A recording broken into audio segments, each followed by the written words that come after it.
So apologies to you and your teachers. We have Adewole here today who's going to speak to you. He's actually an ex-student and he's going to speak to you about his career journey. I'm sure at the end he will be happy to answer any questions you have.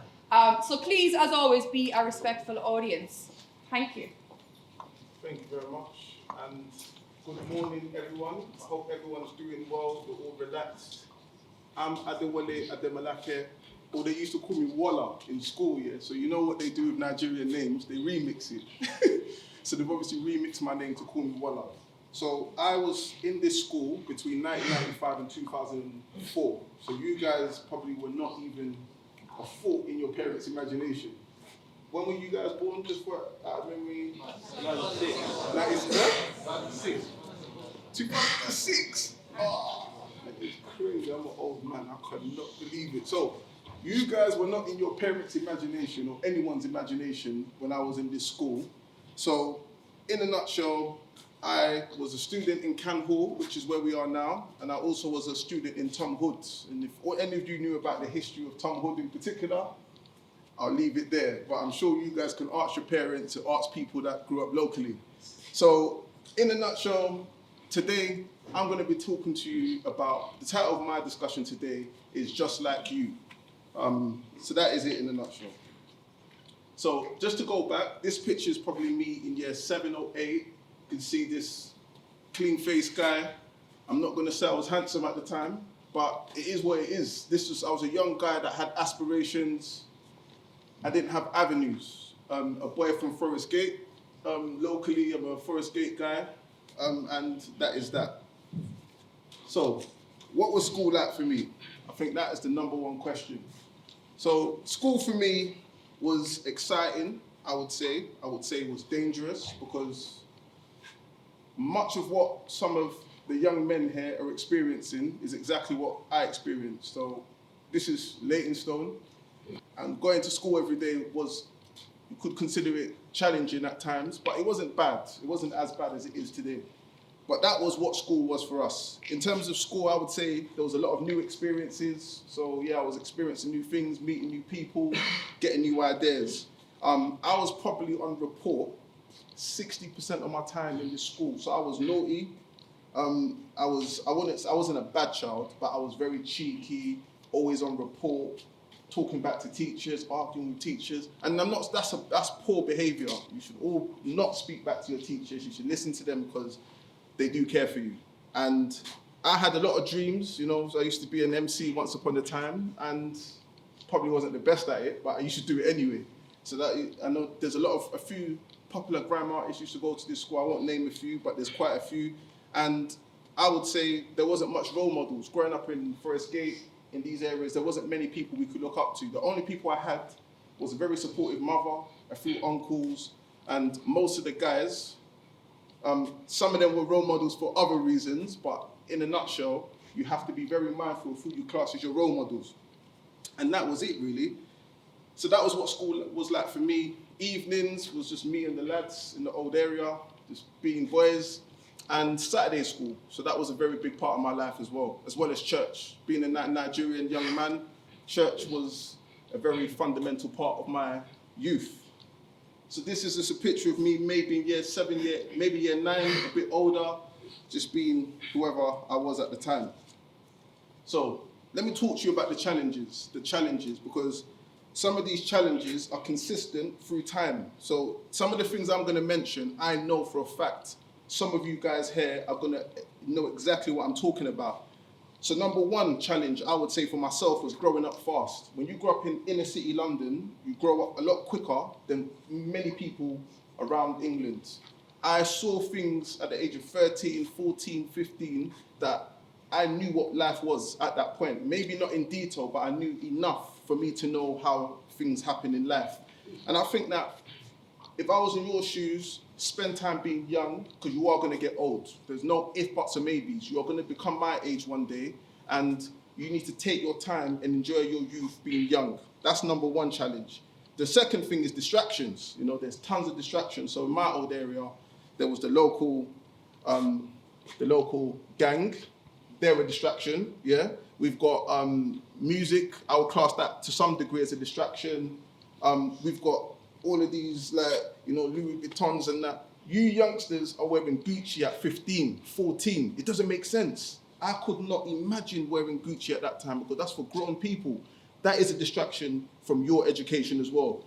And then you know what? I think that one of the challenges is hostile. It was a hostile environment. So we used to come out of school, there'll be some guys standing there with swords and that, trying to rob people. Thank God I never got robbed because maybe for various reasons. Maybe because people knew who I was around at the time when I was a lot younger. But I never had those types of problems in school. But I do know that hostile environment, this is an environment that I existed in, and I know that you guys are existing in at the moment. So you just have to think about the fact that if I've gone through it, I understand what you're going through as well. And I think that being smart wasn't a good thing at school. I won't say it was a bad thing, but it wasn't something people appreciated. But I just want to let you know that being smart is not a bad thing. When you get older, to my age, I'm 34 now, you are going to want to be smart because ultimately it's what's going to allow you to provide for your children, provide for your family, and to do nice things and to buy nice things for yourself and everyone that you love as well. And the next picture I'm going to show you, this is me in probably year 10, around your age, eating my noodles in Forest Gate. This is Vansittart Road. It's literally off Odessa Road. That's me just sitting there eating, careless, not knowing what's going to happen with what I'm doing. But this man on the right, this is when I would say things started getting a bit serious around other things. You can see me wearing an Avirex jacket. At the time, Avirex was a very popular jacket. It was for the big boys, the top boys. And I was one of those guys that had an Avirex at the time, me and my friend Elver, and a few other factors. But Avirex was a big thing. I had that at the age of 15 at the time. And thank God, I'm just going to make it clear, I did not do anything illicit. I saved my money. Instead of people wanting to buy sweets, I wanted to buy myself an Avirex. And that's what I did at the time. So, my journey from school. I would say, it has been interesting. So I'm going to make it, I got 5 GCSEs.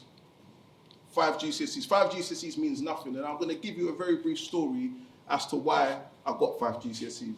So I remember when I was a lot younger, I was probably year 10, and I looked out my window and I saw 20 guys screaming outside of my house. I said, what's happening here? So I looked out, I walked outside and I said, what's happening? And I saw my neighbor. I said, what's happening here? And he said to me, oh, I got 5 GCSEs. And he pulled out a bottle of champagne and was drinking. And I was like, whoa. And you know what? I looked at him and I said, and he's someone, I'm not going to say his name is P. I looked at him and I said, you know what? That's what I'm going to do. I'm going to get 5 GCSEs because someone I look up to has got 5 GCSEs, so that's my standard.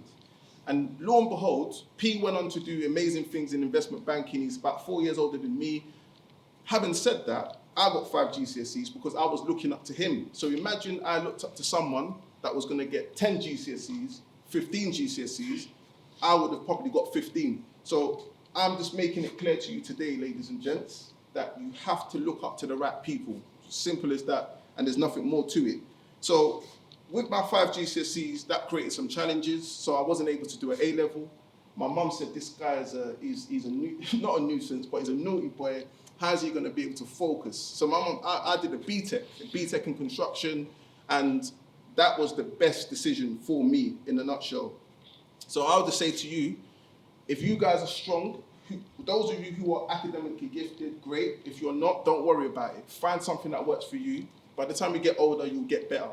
That is it, yeah? So I think it's very important for me to mention to you. And listen to your teachers, you know? It's very important that you listen to your teachers because, believe it or not, they've been there longer than you. They probably know a bit more than you. You may know more about your life, but they may know more around what's happening around the world. So again, this is a picture of me at college. College, I probably didn't do too well my first year. And in my second year, I got into gear. That's when I started realizing if I don't fix up, I'm gonna ruin my life and stuff. So I was able to get a few awards. And those awards, I've got them here today. So I'll show you. But before we do that, I'm gonna show you my GCSE maths, yeah? So you guys can see it, so you can see. Number 1, I got art, C. English literature, C. DT, D. English, D. IT, E. Do you know how embarrassing that is for me to show this to employers? And there is an important point I will mention. I got a GCSE I got a D in my GCSE maths. I went back to redo my GCSE maths at the age of 23 years old. So I'm going to make this clear to you. Whatever you don't do when you're young, if you're a serious person, you're going to have to come back to it when you get older. So if I was you, spend your young time doing all of this GCSE and your study stuff so you never have to come back to it again. So this is just a very brief look at me now. So I left school with 5 GCSEs, BTEC in construction. I was able to get into university. I studied building surveying. I worked in pharmaceuticals. I worked as an intern building surveyor. And also I got a master's in real estate development and investment. So school, I probably didn't do too well. BTEC, I didn't do too well. My degree, I didn't do too well. But when I did my master's, I got a distinction. So I just want to, I'm putting this picture for you to know, if you're not doing too well in school at the moment, you know, life is a journey. It's not like a race, it's a journey. So it took me up until I was 23 for me to get to a position where I can obviously do what I needed to do to get what I wanted. And I got a first class, an A-star, and my master's. And then now, I'm a chartered surveyor, which is BSc is your building, is effectively your degree. MSc is your master's. MRIC is being a chartered surveyor. Does anyone know what a chartered surveyor is? Put your hands up. Anyone? You do like build things. Yes, so you got a gift from me. Yeah, well done. What colour do you want? Black. It's black, yeah? Thank you. Yeah, great. Yeah, please. That's cool. Alright, so that is basically what we do. So at the moment, what I do anyway, is I am what they call a property developer. So I find homes or land and I build homes. That's what I do for a living. And what does that do for me? What that does is it makes me see things that are derelict and add value to them. But we'll go back to that shortly. So you can see these are all some of the projects I've worked on over the years. So I put this picture in the middle to say that little boy, if you took away your school uniform, that could be any one of you. That in 10, 15 years time, you could be responsible for delivering all of these projects. So this one is 45 homes. That one there is in Stonebridge, which is northwest London. That one is in Barking. This one is in Church Road. So I don't know, do you know where Church Road is, anyone? Yeah? So you know where Church Road is. So that's the rapper Nans, I think that's where he's from. I was responsible for some of the projects there as well. So you can see that, you know, with a boy like myself, someone like you, you can go on to do amazing things in this environment where you're building homes, changing communities. It doesn't have to be building homes, it could be anything else, you know. It could be being a doctor, you might want to be a sports agent, you might want to do whatever you want. But I just want to make it clear that this young man there would never have thought that he would be doing all of this. As far as I was concerned, I will be honest, I had no aspirations. I thought at a certain age that I was either going to be a rapper or a trapper.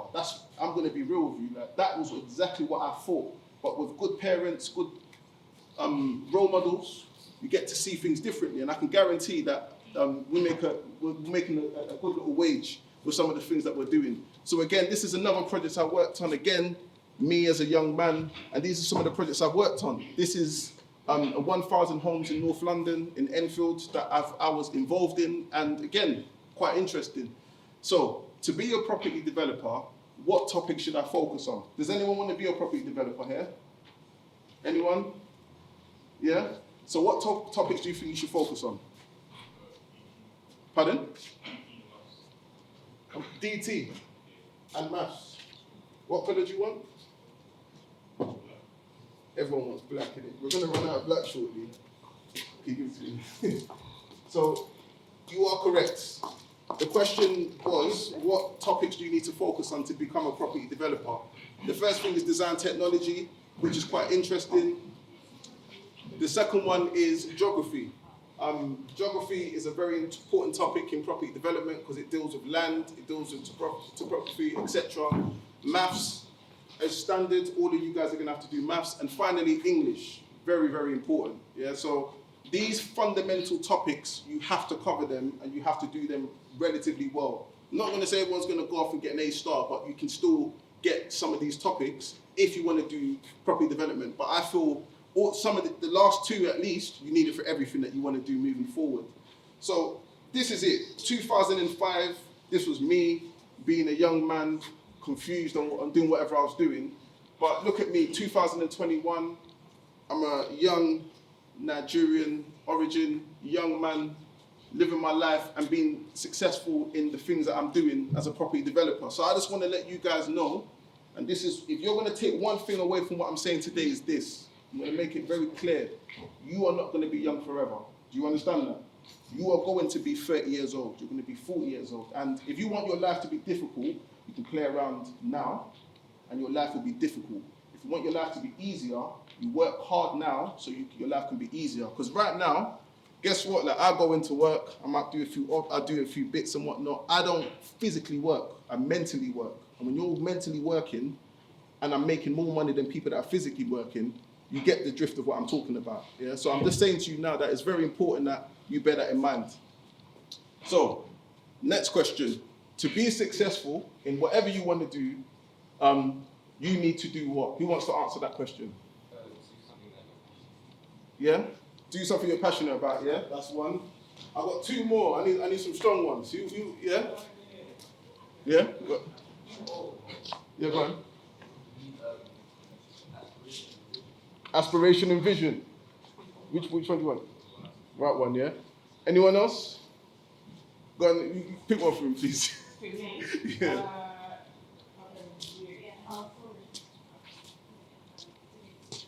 Disciplined, yeah? I'll give you that. Yeah, and one more. There was one more at the back. I'll go for Anika. Determined. Yeah, I got you one. What colour do you want? That's a good question. That's good. You have to know what you want in life. There's black, white, grey. You want a black or grey? Yeah. All right, that's fine. So that is it. Everyone's already said all of the key points. Number one we said was you have to be relentlessly focused. And relentlessly focused means you just keep pushing towards your objective. Number two is you have to be independent. Independence is your power and your superpower. So what does independence mean? Independence means your guys are going to another area.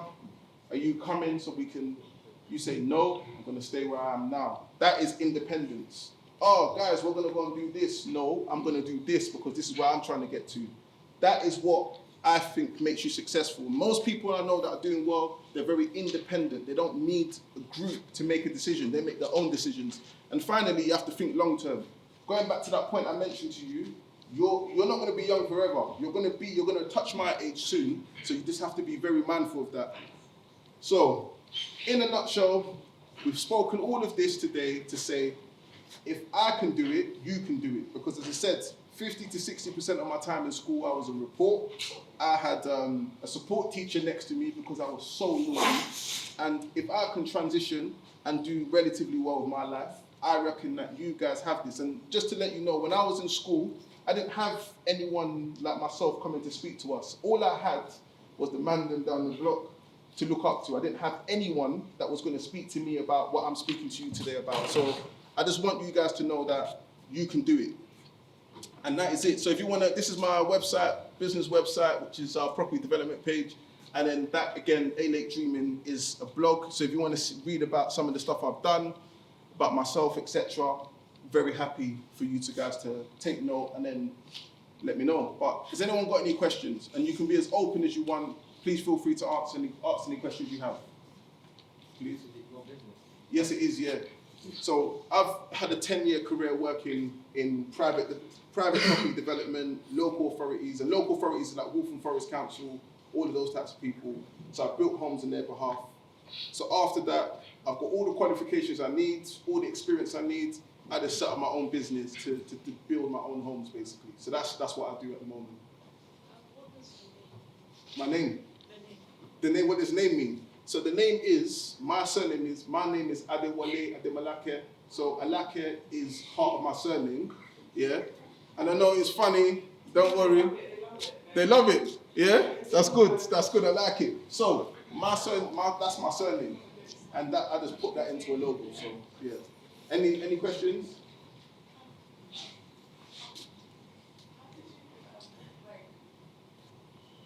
Now, don't be shy, man. Go ahead, man.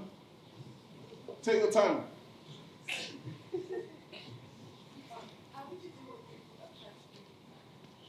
How you do with it? go down with them. I'm joking. No, so you know what? Like, I'm gonna tell you this. Like, peer pressure is real, and most of us are victim of peer pressure. The only thing that saved my life is my mother decided to move me out of Forest Gate. So she took me out of my comfort zone, and that enabled me to isolate. And that is it. That is it in a nutshell. So I would say, if you are still living here, wherever, you just have to find a way to move away from your comfort zone and be in other places that may encourage you to do better. Any other questions? Yes, over to you. What did you do after you got your masters? So after my masters, I got a job. So I graduated in a recession. Does anyone know what a recession is? Everyone does? Yeah, go ahead. Low demand for money, there's not much movement of money. So that's what a recession is. So I graduated in that period, so I had to study so that I can ride that wave. And then when things got better, I was able to get a job soon after my masters. So that's what happened. Any other questions? Yes? Pardon? Football. You know, I wasn't the best at football, to be fair, but I did play basketball. And I did play basketball, did a lot of music and stuff. But I didn't play football too well. Some of my friends did though. Yes. So I started my business so I registered it when I was 21. But anyone can register a business. That's point number one. But I'm now 34. So between that whole period, I've just been developing myself to get to a position where I can actually do it.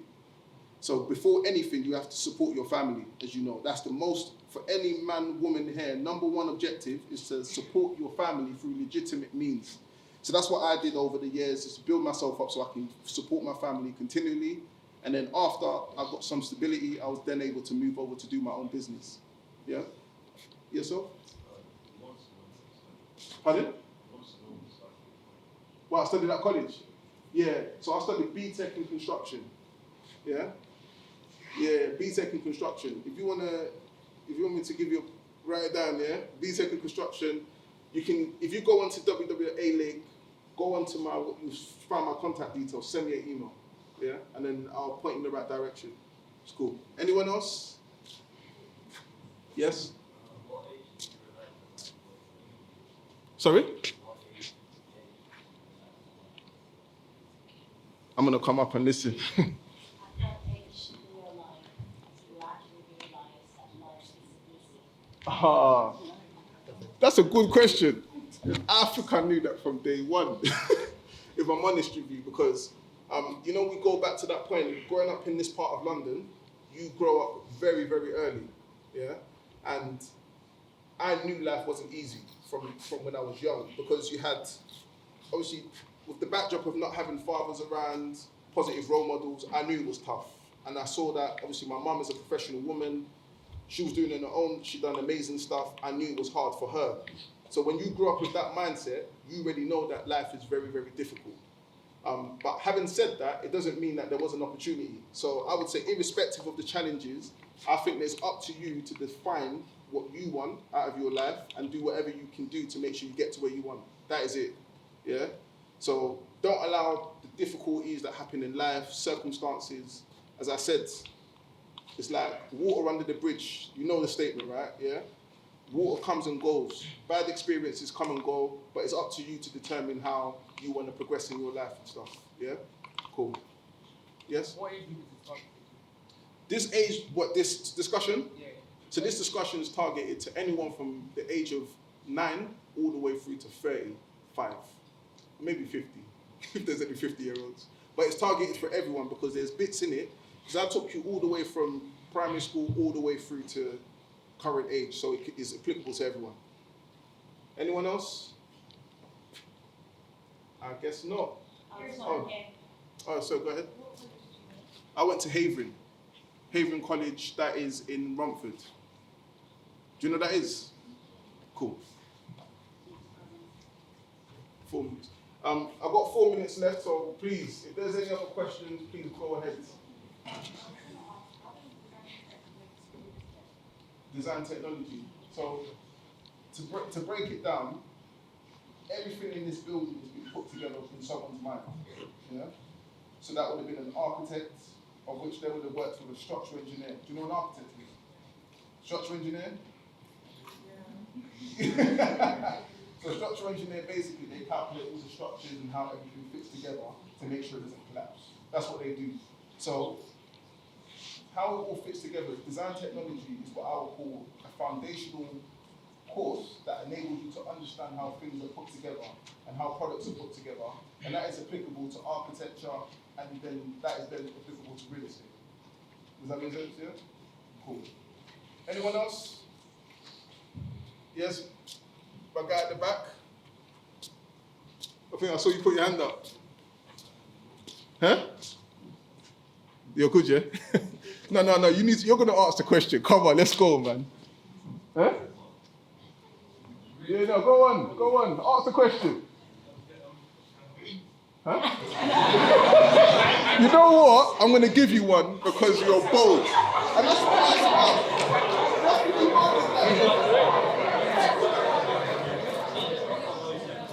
You know what?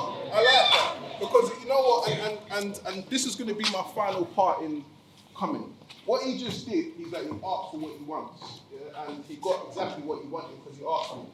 So I just want to let you guys know that whatever you want out of your life, if you want good things are going to happen. Unfortunately, some of the good things can come through bad means, but if you want good things and you do it through good means, you're generally going to have good things. That is what I want to say in a nutshell. He's a classic example of someone that said, I don't have a question, I just want this. And guess what you got? You got what you wanted. So that is the final part of my discussion today. I hope you guys are encouraged.